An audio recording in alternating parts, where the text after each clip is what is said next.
This edition of Farming the Countryside is brought to you by Corteva Agriscience Range and Pasture. Your land, your herd, our commitment. Learn more at rangeandpasture.com/countryside. Here's a look at some of the work we've been doing with Corteva Pasture and Range on our farm. Well, spring of 2026 here, I think our plan is look at the Ultigraze in a couple of places where we need to do that just because we need the fertility, but we also need the weed control in some hard to get to places. But then we'll prioritize pastures that didn't get treated with NovaGraze or Adoricor last year, just knowing those will probably be problem spots. Evaluate what we did use NovaGraze with last year and see if we have enough annual Espadiza that helps with weed control, or if we need to go in and spray there again to help continue to promote that Espadiza and hopefully even some white clover. White clover is really nice to introduce into these cool season grass pastures. It is very tolerant to lower soil pHs, to poor fertility, and so they're a little more forgiving than a lot of other legumes. But having white clover in there also is going to help you out with your nutritional needs for your cattle. To see more from our farm and others, just go to rangeandpasture.com/countryside. Hi, I'm Andrew McCrae. Welcome to our farm and ranch in northwest Missouri. My great-great-grandfather settled here in 1910, and I'm the fifth generation to grow crops and livestock here. As a farmer myself, I know the highs and lows of this life, the issues we confront every day, some new, some as old as farming itself. This show is a place to talk with farmers and others in the ag industry about topics that mean something to us, topics that can improve the present and future of our operations.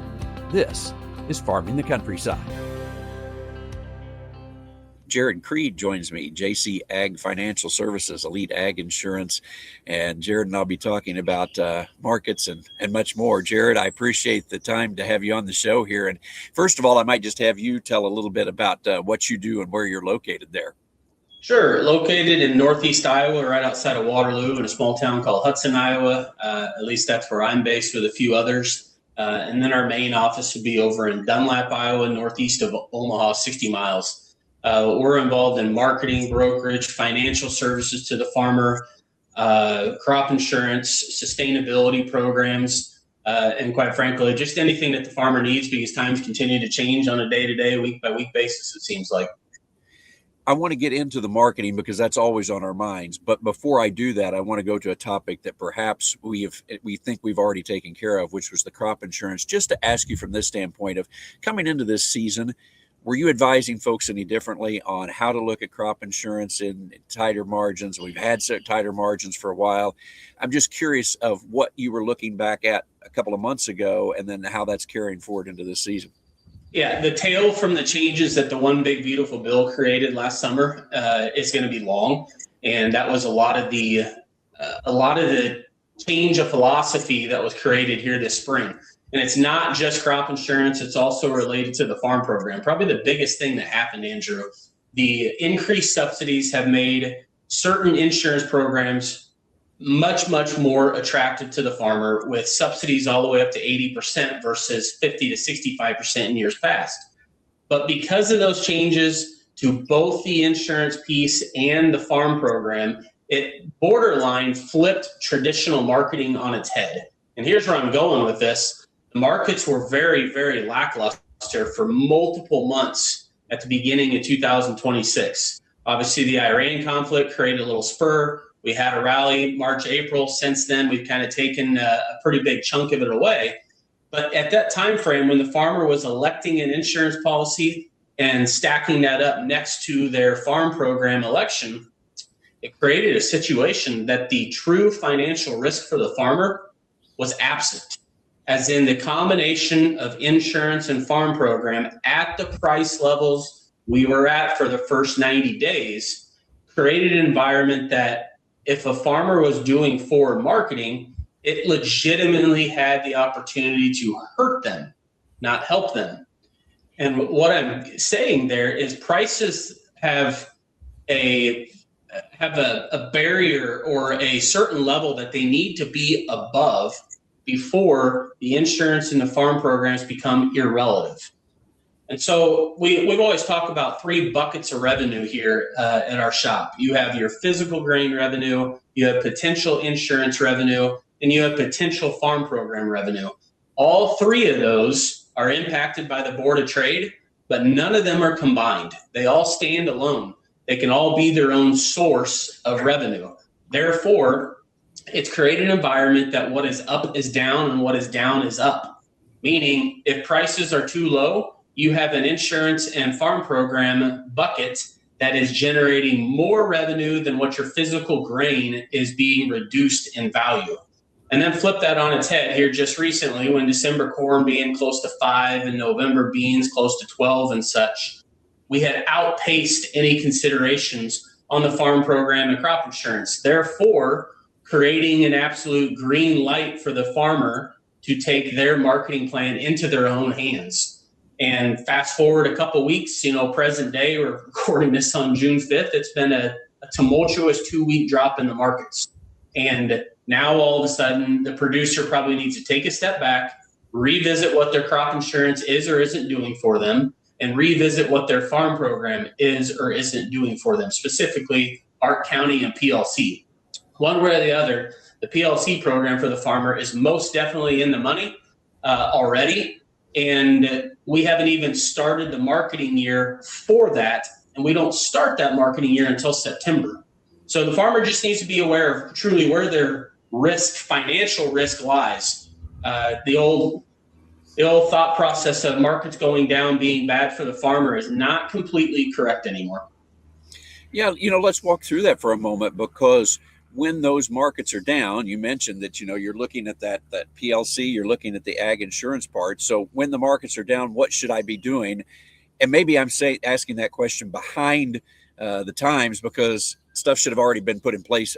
I'm suspecting you're going to tell me before I ever get to those times. Yes and no, Andrew.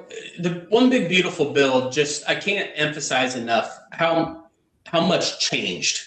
And to be fair for the U.S. farmer, there were so many changes that it's hard to stay on top of. So for the 2025 crop that we harvested last fall, the one big beautiful bill basically gave the farmer the higher of the Ark County or the PLC program. And at the same time, they raised payment limitations, and they raised the reference prices, and they raised the trigger events. A lot of good things, a lot of meat on the bone there.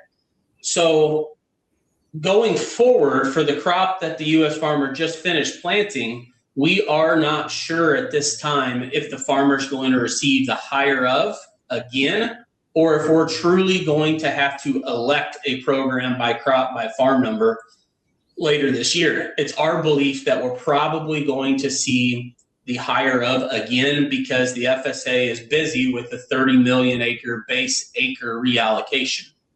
So truly, what that means, the farmer only has one way of financially understanding the exposure that they do or don't have from the farm program. And it starts with contacting your FSA office and requesting a form called a 156EZ. The 156EZ is going to give you every farm number that you operate on, what the base acres of each crop are on that farm number. And in addition, it's going to give you what you call a PLC yield.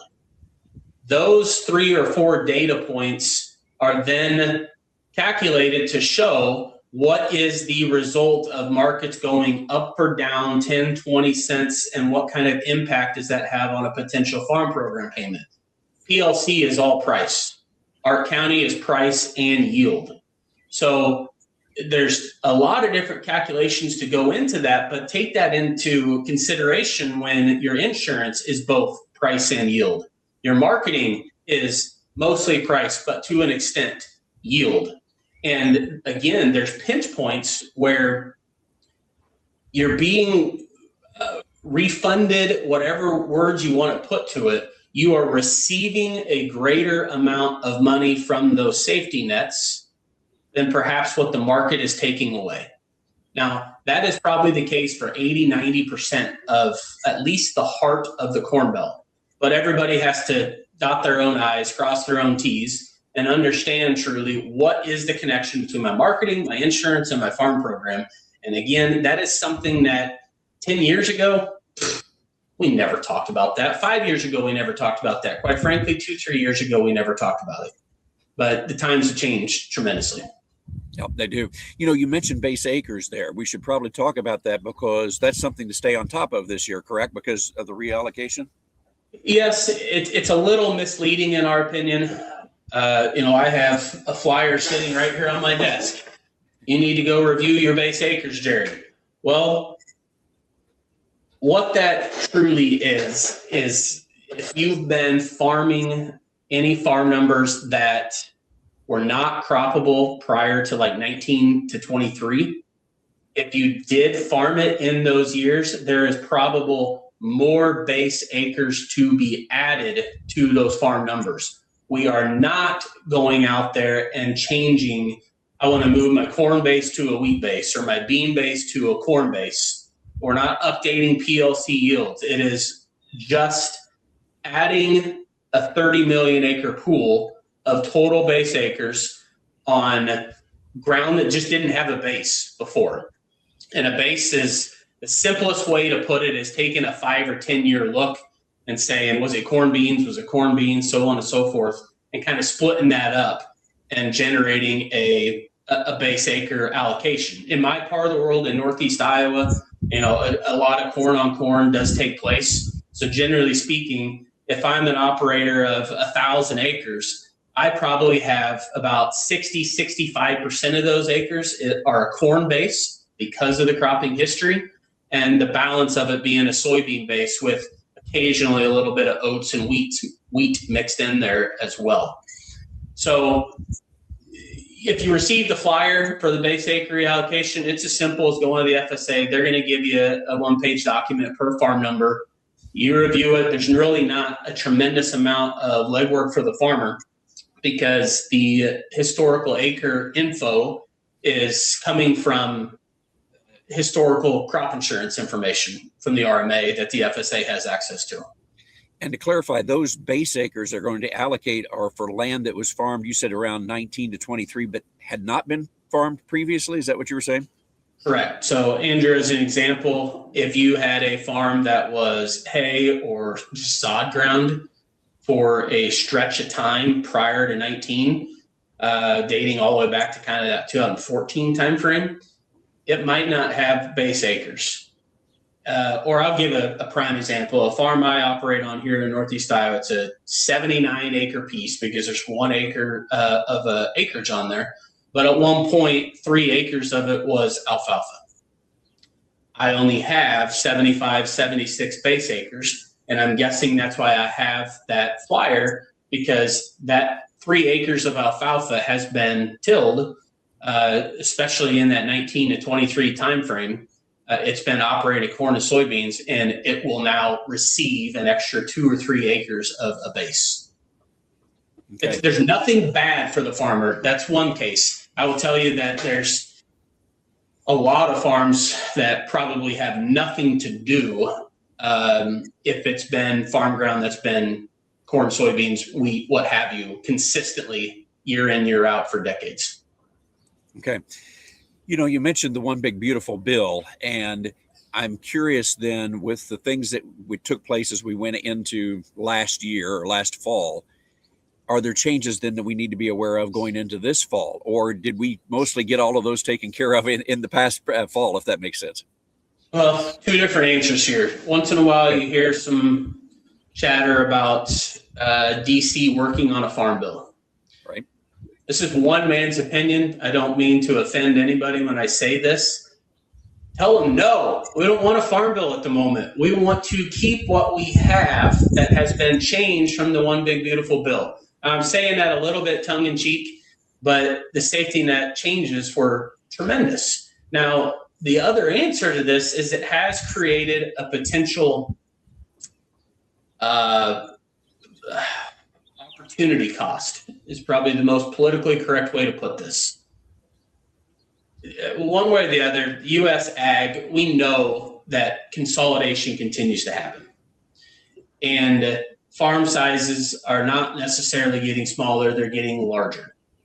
Well, when you start considering the new $155,000 payment limitation per individual, not entity. Entity stuff is, it's coffee shop talk. It's misleading. It still comes down to a Social Security number, a per eligible individual to receive any sort of safety net payment from the government. That 155,000 doesn't take that many acres anymore because of the increase to the reference prices, the increase to the trigger events, the increase to the max payments inside one of those programs. Generally speaking, Andrew, I'll just use Heart of Illinois as an example. Any individual that's farming over 1,500 acres probably needs to have at least 2 payment limitations. And that means a spouse, that means a sibling, that means a child, whatever it may be. It has created some headaches and additional homework for the farmer to do with their attorney and their CPA to say, am I structured as a business in the correct way? Because, ag is a competitive landscape yet. And you don't want to be exposed to the farms in my area are receiving a greater percentage of the safety net dollars that were available. And because of those safety net dollars that are rolling out, unfortunately, input costs, we know what happens there. They just creep higher: land, equipment, NPK, seed, so on and so forth. You don't want to be the one that is paying the higher price for the inputs and not receiving some of the money that was part of the catalyst of driving that stuff up. That's what my point is on that. And so again, it just takes understanding what your exposure is to the farm program and bringing that into what that means to a payment limitation, and seeing, or at least accepting, how your farm is structured, what your true safety net actually is. So there's give and takes there, Andrew. If there's one thing that, when I joked about the farm bill, I guess it would be nice if there was a little bit more work done on how the max payment threshold to an operation is actually calculated because of the changes of the safety nets. So there's more work to do, but I guess that just puts a more of an emphasis on just understanding how much the one big beautiful bill helped. Between the insurance and the farm program stuff, I've made this comment out in public many, many times. I would argue that this is the best safety net that the farmer has ever had access to relative to cost of production. My safety net might be here, my cost might be up here. The percentage of that difference is arguably the best it has ever been. So we don't want to have to depend on a safety net. Don't get me wrong. We want to make money by having a good crop, a good market, and making money from spending less than I'm generating. But that's easier said than done quite often in ag. Yeah, I would agree. Yeah, in some ways we got our farm bill last year through that big, beautiful bill. And that my question to you is going to be, what could we put in this farm bill to be helpful? And you answered that there. So, the time we have remaining, I want to get over to something else that I think is on farmers' minds a lot. You mentioned input prices, and of course, those have gone up tremendously.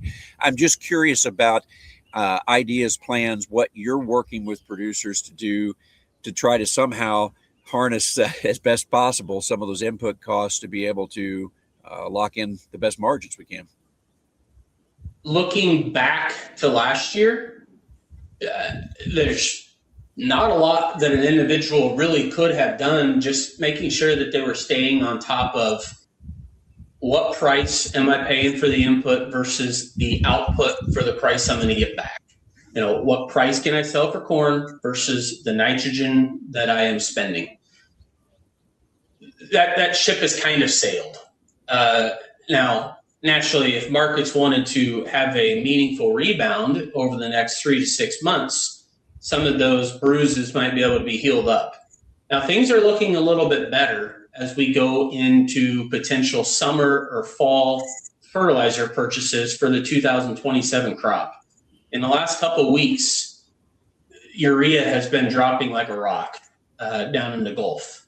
Now, once we get through side dress season for U.S. corn crop, and maybe on the doorstep of any type of early nitrogen application for the winter wheat crop. That's when we see some of the a more of a softer tone.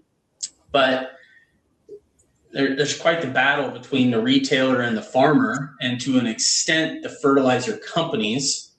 But replacement cost of this fertilizer is a great unknown, and the replacement cost is going to drive the value of what they are willing to sell that fertilizer product for today. There might be an abundance of supply in possession today, but that's not how a fertilizer company works. That's not how a retailer works. They have to look at what that replacement cost is. If I'm selling something for $400 a ton, but the next ton that I buy is $600 a ton, I can't sell this first one at $400. It just doesn't work that way. I have to price that at replacement cost all the time. So maybe we're turning a corner and looking at some potential cheaper inputs here for the balance of the 2026 calendar year. Obviously, not a lot of individual can do for any of the nitrogen that they've already purchased for this year's crop that's in the ground. Yeah, for the farmers in your area, what have you seen them do, excuse me, or not do this spring and early summer then in response to those input prices? I think there's going to be a lot more hand-to-mouth nitrogen application. I mean, tinfoil hat here. I think there's a lot of belief that split application might be more beneficial for crop production as well.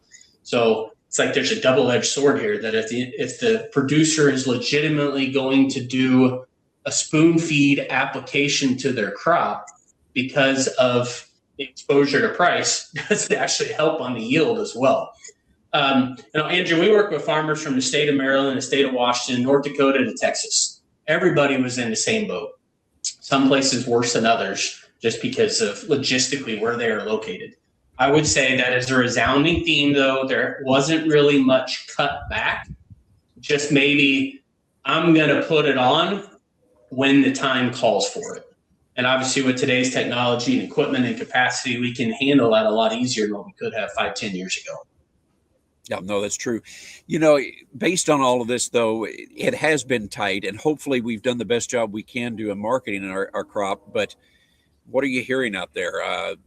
We don't see bankruptcies and things like that all over the place. But from what I see, yeah, things are tighter, and this interest rate is higher than it was.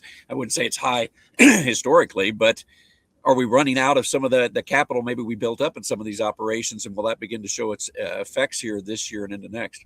Yes, and one of the things that made it stand out more is we talked about insurance, we talked about farm program. Farmer harvested last year's crop, put it in a bin, sold it, generated a lot of money from it. I can show you dozens and dozens of cases that an individual is still missing approximately 20% of the revenue from last year's crop that would be generated. They sold all the physical grain, which is going to account for 80% of the revenue. But then insurance paid in June from area-based policies, and then a farm program payment in October generates the balance of that 20%. So all of a sudden the farmer is sitting there having to pay the higher toll for the next year's input cost with not having 100% of the revenue from the year prior crop. That creates a pinch on cash flow, and it's even exacerbated more by paying 6.5% to 7.5% interest. So moving forward, the farmer is going, in our mind, our planning was not an issue. Crop weather is benign at this point. That can obviously flip a switch at any given time. But furthermore, we're still dealing with the ramifications of massive crops last year. 17 billion bushel plus corn crop. The U.S. farmer traditionally at this time of the year is somewhere around 20 to 25% left the market of last year's crop. Well, 25% of a 17 billion bushel crop is a lot more bushels than 25% of a 15 billion bushel crop. And at the same time, we're running into a massive crop out of Argentina, a good crop in Brazil, and a demand base that is strong globally, but we're not the cheapest player in town. If China wants to come to our market, they're probably buying above and beyond fair market value, which again, a double-edged sword that can actually create some negative tailwinds because it makes us that much more uncompetitive to the rest of the world if they would swoop in and buy something from us, but not enough to replace everything else that we're doing elsewhere. So we're in a tricky time. A lot of world supply, big tail last year's crop. Jared, I appreciate the time. And how do folks find you out there? Easiest way is probably email, and that would be Jared, Jarod, at Elite Ag INS, short for insurance there.com. Jared at EliteAgINS.com. I appreciate the time, and good luck to you and the producers in your area this year. Thank you, Andrew. This edition of Farming the Countryside has been brought to you by Corteva Agriscience Range and Pasture. Your land, your herd, our commitment. Learn more at rangeandpasture.com/countryside.